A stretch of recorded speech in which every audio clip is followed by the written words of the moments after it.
You were a CIA agent for how long? I was an officer for 20 years. Okay. Have you ever seen anything like what happened in Libya? I have seen, and I have been in places that were under attack, under fire, and I saw assets scrambling to help us. I was in Salvador during the end of the 1980s, the last part of the civil war there. We were under mortar fire, we were under combat situations, and people scrambled to help us. I have never seen a situation where a facility is under attack like that and nothing happens. Nothing happens. So let me come back here to this in a second, but let me go here. First of all, there were live cameras down in the compound that we could access, and there was a drone up above taking live pictures. Typically, something like this, is that something that's on in the Situation Room? I would expect it would be. Okay. But everything could be patched easily to the Situation Room? Oh, yes. If it wasn't being watched in the Situation Room, who was watching it? Pentagon, State Department? All of the above. Okay. All of the above. And if our embassies were under attack, the phones would light up and everybody would turn to, you know, whatever the... Everybody would scramble to see what assets were within reach to help them. Okay.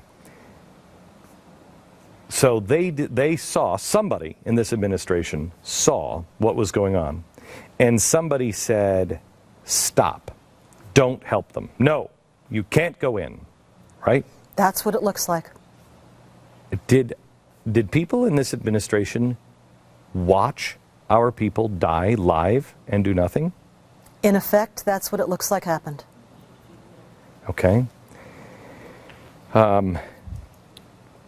Why, can you come up with any reasons on why they wouldn't send assets in? It's so hard to understand why they would not. Protecting whatever was going on, whatever the mission was that Ambassador Stevens was there for. Would gun running be enough? It's so hard for me to even understand. Because you've never seen, we've never walked, I mean, we don't do that. We don't leave people behind. No.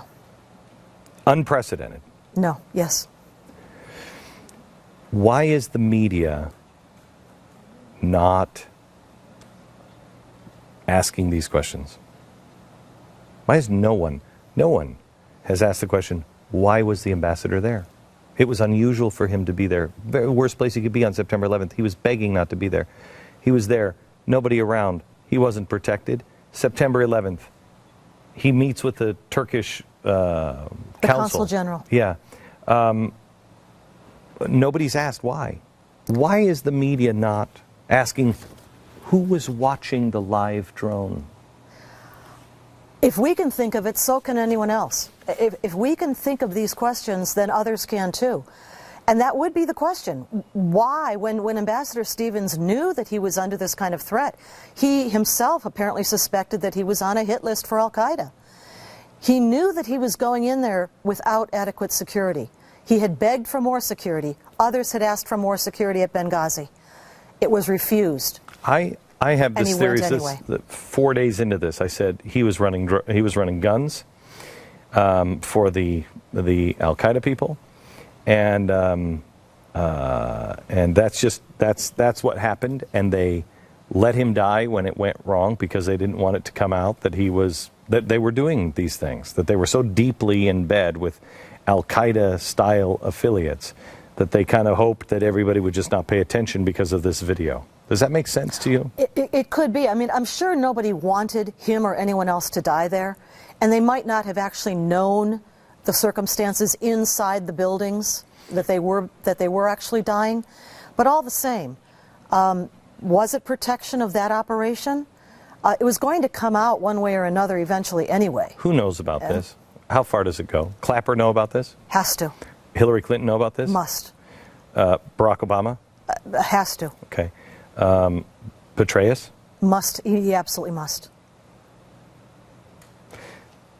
Some of the names I just gave you I can understand. Petraeus I can't.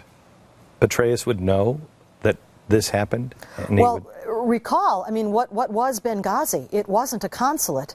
It was a diplomatic mission where, from news reports that we can see, CIA were on the ground with others, contractors and others, trying to collect up some of these loose weapons that had gone missing out of Gaddafi's stockpiles, in particular the very dangerous shoulder-fired surface-to-air missiles, RPGs.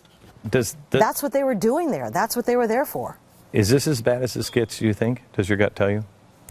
I hope it gets no worse. What happens if we let the president off and nobody pursues this? Then we have failed in our duty as citizens, as journalists. This has to be brought out. This has to be made known to the public that this is what's going on, and that our administration not only was working with the bad guys, was working with al-Qaeda-linked militias and jihadis to overthrow Assad in Syria, but that they let our mission go down, they let our ambassador and others die. In real time, watching it happen, and they didn't do anything about it. Not some far off distant land. Situation room. The Situation Room. And by the way, just one other piece of information I think you know. When this was going down, the president went to bed. Back in a minute.